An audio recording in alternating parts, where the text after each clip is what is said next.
Good morning students. Myself Hetal Chauhan from Anand Institute, Shivganj.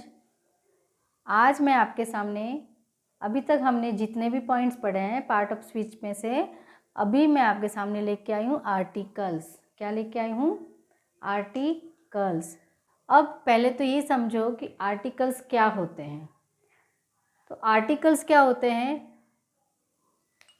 जहाँ पर ए, an and the ये लगता है, ठीक है। अब ये है कि अब हमको ए का लगाना है, एन का लगेगा एंड द का लगेगा। ऐसे तो हमने सीखा हुआ है और हमको सबको आता भी है, लेकिन उसके कुछ कंसेप्ट ऐसे हैं जो हमको क्लियर नहीं हैं। तो वो चीज़ मैं आज आपको क्लियर करवाने जा रही हूँ। तो सभी ध्यान से इसको सुनो और समझना है ताकि आपको आगे से इस चीज़ में प्रॉब्लम ना हो। तो उसके लिए है, सबसे पहले है कि articles A, an and the. A कहाँ लगता है और कहाँ लगेगा? जहाँ वन थिंग होगी, ओके, वहाँ पर आएगा अ। एन कहाँ लगेगा? जहाँ वॉवेल होंगे, ए, ई, आई, ओ, you. A, E, I, O, you इनसे जो भी स्पेलिंग शुरू होती है उसके आगे क्या लगता है? एन। क्या लगेगा? एन। क्यों? क्योंकि ये 5 वॉवेल्स होते हैं, तो वॉवेल से जो स्पेलिंग शुरू होती है उसके आगे हमेशा लगता है ए एन एन। एंड उसके बाद है द। तो इसके बारे में भी मैं आपको समझाऊंगी, लेकिन सबसे पहले आज हम अभी पहले पढ़ते हैं ए और एन के बारे में कि अ कहाँ लगेगा और एन कहाँ लगेगा। तो आपके सामने मैंने कुछ स्पेलिंग्स लिखी हुई है। तो इसमें अब जैसे है टॉय, तो टॉय है तो आपको सबको हमको ध्यान होना चाहिए कि यहाँ पर सब जगह क्या आएगा? A toy, a bat, a ball, a boy, a student, okay. अब जैसे कि हमने देखा है कि ए, ई, आई, ओ, यू से स्पेलिंग जो शुरू होती है उसके आगे लगता है, क्या लगता है? A N N. तो अब जैसे ये यू से शुरू हो रही है, ये भी यू से हो रही है, ये भी यू से हो रही है, ये भी और ये भी। तो हमने क्या लगा दिए इसके आगे? A N N, A N N, A N N, A N N, A N N, okay, और ए एन एन। तो अब ये तो हो गया, ये अ का यूज़ हो गया, ये ए एंड एन का यूज़ हो गया क्योंकि एन लगा, क्योंकि यहाँ पर आगे वॉवेल से स्टार्ट हो रही है स्पेलिंग। लेकिन आपको मैं एक चीज़ और बता दूँ आज कि हर वॉवेल, जो भी स्पेलिंग के आगे हर वॉवेल आता है उस सबके आगे ए एन नहीं लगेगा। ए एन नहीं लगेगा। क्यों नहीं लगेगा? तो उसका रीज़न मैं अभी आपको बता रही हूँ। तो सबसे पहले सुनो कि जब हमने आगे वाला जो स्पेलिंग लिखी है यू, उसको देख के हमने एन तो लिख दिया, लेकिन सबसे पहले हमको स्पेलिंग का जो फर्स्ट लेटर अगर वॉवेल है तो उसका पहले साउंड हमको समझना पड़ेगा। साउंड पर समझने के बाद ही ए या एन लगेगा। तो अभी मैं आपको बताने जा रही हूँ कि ये लिखा है यूनिवर्सिटी। क्या लिखा हुआ है? यूनिवर्सिटी। यूनिवर्सिटी, यू, इसका साउंड क्या आ रहा है? यू। क्या आ रहा है? यू साउंड आ रहा है। तो यू वोवेल में क्या साउंड आ रहा है इसका? यू। यूनिवर्सिटी, ये वाई और यू वाला यू आता है, तो ये इसमें वॉवेल में नहीं है, ओके। इसलिए इसके आगे ए एन नहीं लगेगा, इसके आगे लगेगा अ। फिर है यूनिट। यूनिट का साउंड भी यू से हो रहा है। किससे हो रहा है? यूनिट मतलब यू। तो अभी यहाँ भी एन नहीं लगेगा, यहाँ पे लगेगा A. Then after unique. Unique, unique में भी पहला लेटर क्या है? वॉवेल तो है, लेकिन साउंड क्या आ रहा है उसका? यू मतलब य। तो ये भी वॉवेल नहीं में आएगा, उसमें भी क्या आएगा? अ। फिर है यूएसए। अभी स्टूडेंट्स मैं आपको एक चीज़ और बता दूं कि वैसे कंट्री के आगे कभी भी द नहीं लगता है। कंट्री के आगे द नहीं लगता है, लेकिन जैसे यूएसए है तो यूएसए एक अलग कंट्री नहीं है, यूएसए बहुत बड़ी कंट्री है, उसके अंदर अलग अलग कंट्रीज़ है ये, इसलिए इसके आगे क्या लगेगा हमेशा, द, क्या लगेगा, द। लेकिन दूसरी कोई कंट्रीज़ होती है उसके आगे द नहीं लगेगा, जो मैं आगे अभी आपको समझाने जाऊंगी। तब तक पहले इसको समझ लो कि जब यू साउंड आ रहा है यूनिटी, तो इसमें भी यह साउंड आ रहा है, इसलिए इसके आगे क्या लगेगा, अ। देन आफ्टर, अब देखो UMBRELLA, अम्ब्रेला। अब आप बोलोगे टीचर यहाँ तो यू है, तो ये यू है लेकिन इसका साउंड क्या आएगा, अम्ब्रेला, अ आ रहा है, क्या आ रहा है, अ, इसलिए इसके आगे आएगा AN, एन क्या लगेगा इसके आगे, ANN। क्यों, क्योंकि इसका साउंड जो है वो क्या आया है, अ, अम्ब्रेला, अम्ब्रेला में साउंड आ रहा है अ, है ना, मतलब अ तो वॉवेल में आता है, इसलिए यहाँ पे क्या आएगा, ANN। तो ये चीज़ आपको अभी तक अगर क्लियर नहीं थी तो इसको अब दिमाग में बिठा लेना कि हर वॉवेल, हमारे हर वॉवेल के आगे एन नहीं लगेगा, पहले उसका साउंड हमको पता लगाना पड़ेगा। साउंड अगर यू आता है, य आता है, तो उसके आगे AN नहीं आएगा, वहाँ पर अ आएगा। ओके, तो ये तो हो गई बच्चों A और AN की बात। अब है हमारे सामने कंट्री, अब किसके सामने द लगेगा, नहीं लगेगा, और किसके सामने द आएगा कि नहीं आएगा, वो अभी आपको क्लियर करवा रही हूँ।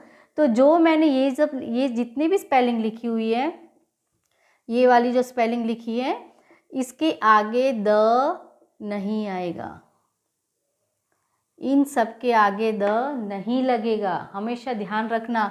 सबसे पहले कंट्री, इंडिया, चाइना, नो, वहाँ कंट्री नेम के आगे द इंडिया, द चाइना नहीं होगा। क्यों नहीं होगा, क्योंकि उसको direct I live in India, I live in India, I live in the India ऐसा नहीं बोला जाता, कंट्री के आगे द नहीं लगेगा। ओके, डायरेक्ट कंट्री का नेम आता है, इसलिए कंट्री के आगे द नहीं लगेगा। देन आफ्टर आती है language, language the Hindi, the English नहीं लगता, लैंग्वेज के आगे भी द कभी नहीं आता है। लिसन केयरफुली, लैंग्वेज कोई भी हो उसके आगे भी द नहीं लगता है। ओके, उसके बाद है स्ट्रीट, स्ट्रीट यानी गली, किसी भी गली का नाम होता है उसके आगे भी द नहीं लगता है। एंड उसके बाद है नेम, नेम मतलब Ravi, Rahul, Rohan, the Ravi, the Rohan, the Rahul नहीं लगता है, इसलिए कोई भी नाम होता है, नेम होता है, उसके आगे भी द नहीं लगता है। तो ये कुछ चीज़ें हैं जो आपको ध्यान रखने की ज़रूरत है। उसके बाद है तो टीचर द कहाँ लगेगा, तो द कहाँ लगेगा, इनके आगे लगेगा। रिवर, रिवर कौन सी होती है, बहुत सारी रिवर होती है, जैसे द गंगा, द यमुना,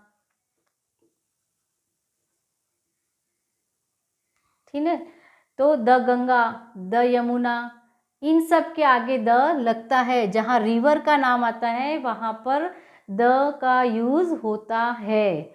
उसके बाद आता है होली बुक्स, होली बुक्स मतलब क्या होता है, धार्मिक पुस्तक, धार्मिक ग्रंथ, जैसे कि हमारी धार्मिक, हिंदुओं की धार्मिक पुस्तक कौन सी है, गीता, महाभारत, रामायण, ये सब हमारी होली बुक्स है। क्या है ये सब, होली बुक्स, तो इनके आगे हमेशा द लगेगा, क्या लगेगा, द आएगा। उसके बाद है न्यूज़पेपर, न्यूज़पेपर के नाम होते हैं अलग अलग, है ना, अलग अलग तरह के न्यूज़पेपर आते हैं, जैसे the times of India, the Hindustan times, ऐसे अलग अलग न्यूज़पेपर आते हैं, तो उनके आगे भी हमेशा द आएगा, क्या आएगा, द आएगा। और फिर एक होता है क्लास, क्लास मतलब स्टूडेंट्स ये नहीं होता कि हमारी class first class, second class, third class, उसकी बात मैं नहीं कर रही हूँ, है ना। इस क्लास का मतलब होता है कि पूरा एक ग्रुप, पूरा एक ग्रुप, जैसे कि एक होता है कैमल, ओके, कैमल एक है तो एक के लिए नहीं, लेकिन बहुत सारे कैमल का पूरा जो झुंड होता है उसके लिए हम क्या बोलेंगे, वो उसको कहलाती है क्लास। क्या कहते हैं उसको? क्लास। जैसे होता है the camel, the dogs. Okay, तो ऐसे जहाँ एक की बात ना करके पूरे क्लास, पूरे ग्रुप की बात होती है, उसको हम कहते हैं क्लास। तो वो जहाँ होगा उसके आगे लगेगा द। तो अब आपके सामने ये जो मैंने आपको क्लियर करवाया है डाउट्स, उसको अब मुझे पता चल रहा है कि आपको ये चीज़ क्लियर हो जानी चाहिए।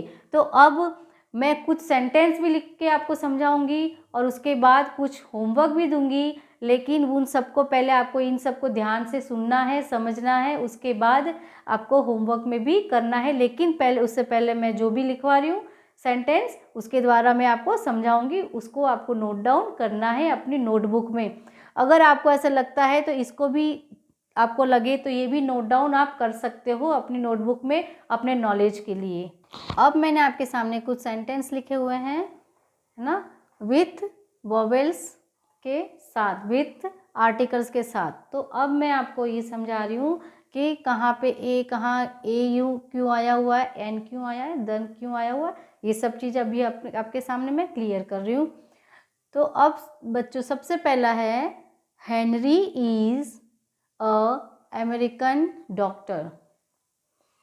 Henry is a American doctor. Okay, तो यहाँ ए होते हुए भी यहाँ पर मैंने जैसे बताया था वैसे इसके साथ एन नहीं आएगा, इसके साथ क्या आएगा, ए आएगा। ओके, हेनरी एक अमेरिकन डॉक्टर है। My father is an MBBS doctor. अब आप बोलोगे बच्चों कि मैम इसके आगे तो एम लिखा हुआ है, तो एम कैसे, एम लिखा है तो उसके आगे एन कैसे लगेगा, क्योंकि ये वॉवेल तो नहीं है। लेकिन पहले मैंने जैसे आपको समझाया है वो ध्यान से सुनना कि साउंड इसका क्या निकल रहा है, इसका साउंड क्या आ रहा है, एम। क्या आ रहा है, एम। एम मतलब आगे क्या आ रहा है, ए। क्या आ रहा है, ए। एम मतलब MBBS, एम में पहले आ रहा है ए। क्या आ रहा है, ए। तो ए क्या आता है, ए वॉवेल में आता है ना, इसलिए इसके आगे क्या लगेगा, एन MBBS डॉक्टर। समझ आई सबको? My father is an MBBS doctor. हमेशा हमको ध्यान किसका रखना है, साउंड का। किसका, साउंड का। जब भी आर्टिकल्स हम ध्यान से पढ़ेंगे, जब भी आर्टिकल्स का सेंटेंस आएगा, कोई फिल इन द ब्लैंक्स आएगी, तो सबसे पहले हमको साउंड याद रखना है कि उसका साउंड क्या आ रहा है। वॉवेल का अगर साउंड है तो ए एन लगेगा, वॉवेल का साउंड नहीं रहेगा तो उसके आगे ए एन नहीं आएगा। तो इसलिए यहाँ एम है तो एम का पहला लेटर आ रहा है ए। ए मतलब अ से आता है तो एन। ओके, फिर है the vegetables are good for us. इसमें vegetables good for us, vegetables को क्या बताया है, वेजिटेबल्स का महत्व बताया है, विशिष्टता बताइए, क्या बताई है, क्योंकि वेजिटेबल्स हमारे लिए, शरीर के लिए भी बहुत अच्छी होती है, इसलिए वेजिटेबल्स की विशिष्टता बताई है, इसलिए उसके आगे क्या लगेगा, द। किसी चीज़ का जब महत्व बताया जाता है और किसी चीज़ की कोई विशिष्टता बताई जाती है, उसके आगे हमेशा क्या लगता है, द। क्या लगता है, द। जैसे कि ये क्या है, एक पेन है। ओके, ये क्या है, एक पेन है। तो हम अगर मैं इसके लिए लिखने जाऊंगी तो मैं क्या लिखूंगी, अ पेन। क्या लिखूंगी, अ पेन, क्योंकि एक पेन है।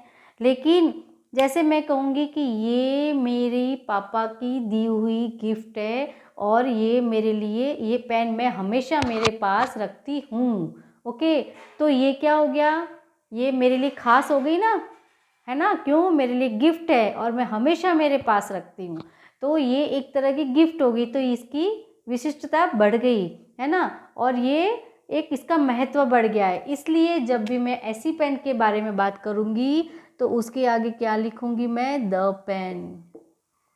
क्या लिखूंगी मैं, द पेन, क्योंकि खास चीज़ है, ये मेरे लिए खास है। कोई चीज़ हमारे लिए खास होती है, किसी खास चीज़ के लिए अगर उसको बात करी जाती है तो उसके आगे हमेशा द लगता है। क्या लगता है, द। तो ये भी आपको ध्यान रखने की चीज़ है, इसलिए यहाँ पे क्या लगेगा, the vegetables are good for us. फिर है the gardener found a nest in the tree. Simple है, नेस्ट है, एन है, ये कॉन्सोनेंट्स है, वोवेल नहीं है, इसलिए यहाँ क्या लगेगा, अ लगेगा। He has a glass of milk, एक ग्लास है इसलिए a glass of milk, and an egg for breakfast. Egg का ई है और ई वॉवेल में आता है, लेकिन इसका साउंड भी क्या आता है, एग, मतलब अ से आ रहा है, इसलिए यहाँ क्या लगेगा, ए एंड एन लगेगा। The I purchased a book, a pen and an ink pot. I purchased a book, एक बुक है, अ पेन, एक पेन है जो खास नहीं है, ओके, इसलिए अ पेन लगता है। तो अ पेन एंड इंक पॉट का आई कैपिटल वॉवेल्स में आता है और इसका साउंड भी ई से हो रहा है, इसलिए ई क्या है, वॉवेल है, इसलिए यहाँ पे ए एंड एन लग रहा है। I have order for a uniform for grace. देखो बच्चों, यहाँ पे वापस मैंने जो पहले समझाया हुआ वही चीज़ आज अभी वापस रिपीट कर रही हूँ। ये क्या है, यू, यू वॉवेल में साउंड, यू वॉवेल साउंड नहीं है, यू वॉवेल साउंड नहीं है। यू मीन्स य, जैसे मैंने बताया यू मीन्स ये वाला यू नहीं होता है, ओके, इसका मतलब होता है वाई और यू मिला के जो यू बनता है उसको बोलते हैं मीन्स य। क्या है, य। हमको य याद रखना है, यू नहीं रखना है। इसको हम बोलेंगे यूनिफॉर्म। यूनिफॉर्म मीन्स य से शुरू होने वाला शब्द, इसलिए ये वॉवेल नहीं आएगा, ये क्या आएगा, कॉन्सोनेंट है, इसलिए यहाँ क्या लगेगा, अ लगेगा। तो मैंने आपको सामने जो भी फिल इन द ब्लैंक्स लिखी है ये आपको नोटबुक में नोट डाउन करनी है, और उसके आगे जो मैंने एग्जाम्पल्स बताए थे अगर तुम लिख सको तो वो भी लिख लेना, क्योंकि उससे आपको माइंड में क्लियर रहेगी चीज़ कि ए कहाँ आएगा, एन कहाँ आएगा, द कहाँ आएगा। तो अभी मैंने ये जो सेंटेंस लिखवा है अब मैं आपको होमवर्क के लिए लिखवा रही हूँ, जो कि आपको घर से करने हैं और आपको समझ आ जानी चाहिए। और मुझे पता है जब तक आपको समझ क्लियर हो गया होगा, डाउट्स क्लियर हो गए होंगे कि कहाँ ए लगेगा, कहाँ एन लगेगा एंड कहाँ द लगेगा। तो मैं कुछ वर्ड्स सेंटेंस आपको होमवर्क के लिए दे रही हूँ अभी। तो बच्चों अब मैंने आपके सामने कुछ सेंटेंस लिखे हुए हैं, फिल इन द ब्लैंक्स दिए हैं, जिसके अंदर आपको फिलअप करना है। इसमें vowel a, an and the, okay. तो आपको ये आर्टिकल्स के साथ इसको आपको फिलअप करना है। अब मैंने आपको जैसे समझा दिया है कि ए का आएगा, एन का आएगा एंड द का आएगा। अब आपके दिमाग में वो चीज़ क्लियर होनी चाहिए, उसको देख के आपको ये होमवर्क आपको कंप्लीट करना है। तो आज की हमारी क्लास यहीं पर फिनिश करते हुए, okay, good day, goodbye, take care, stay safe, stay healthy, thank you.